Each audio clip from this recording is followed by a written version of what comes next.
High বন্ধুরা, 2025 সালে 13ই জানুয়ারি গঙ্গাসাগর মেলাতে এসেছি।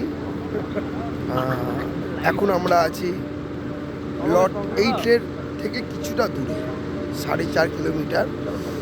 কাল রাত্রি 10:42 আমরা এখানে ঢুকেছি। এই যে আমরা 3 পার্টনার আছি এখানে। Howrah depot staff, West Bengal transport কর্পোরেশনের তরফ থেকে আমরা এসেছি আজ এই গঙ্গাসাগর মেলা উৎসবে পরিষেবা দিতে। আমার গাড়ি সাইডে রয়েছে, এই যে এখানে সব গাড়ি দেখতে পাচ্ছ তোমরা। আমরা এই গাড়ি নিয়ে পরিষেবা দিতে এসেছি। এখন ভোরবেলাতে আমরা এই চাচির দোকানে চা খেতে এসেছি। এই চাচি চা করছে, আমরা চা খাবো।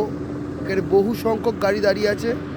10:30 থেকে আমরা দাঁড়িয়ে আছি, এখনও পর্যন্ত কোনো রিকভারি নেই। আমাদের ট্রান্সপোর্ট ডিপার্টমেন্টের কোনো রেসপন্সিবিলিটি নেই। গাড়ি আমরা বহুক্ষণ দাঁড়িয়ে আছি, রাত্রি 10:30 থেকে এখন বাজে হচ্ছে 4টে। আমরা প্রায় 7 ঘন্টার মতো এখানেই দাঁড়িয়ে আছি। এরপর আমাদের গাড়ি কখন ছাড়বে আমরা নিজেরও জানি না। আমরা এখন এখান থেকে লট 8 যাব। লট 8 থেকে গিয়ে তারপর আমরা প্যাসেঞ্জার তুলে পরিষেবা দেব। এখনও সময় সাপেক্ষ, বহু সংখ্যক গাড়ি দাঁড়িয়ে রয়েছে, তোমরা দেখতে পাচ্ছ। এই দেখে নাও গাড়ি, আমার পিছনে গাড়ি দাঁড়িয়ে, সামনে গাড়ি দাঁড়িয়ে।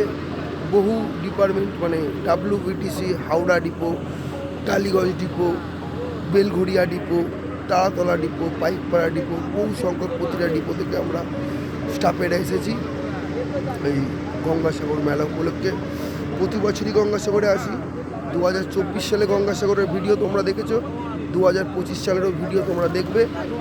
আজকে প্রথম ভিডিও করলাম, কারণ এবছর গঙ্গাসাগর মেলা আজকে প্রথম আমি এসেছি। এখন আছি, কখন এখান থেকে আমরা রিলিজ পাবো, লট 8 যাবো প্যাসেঞ্জার তুলতে জানি না।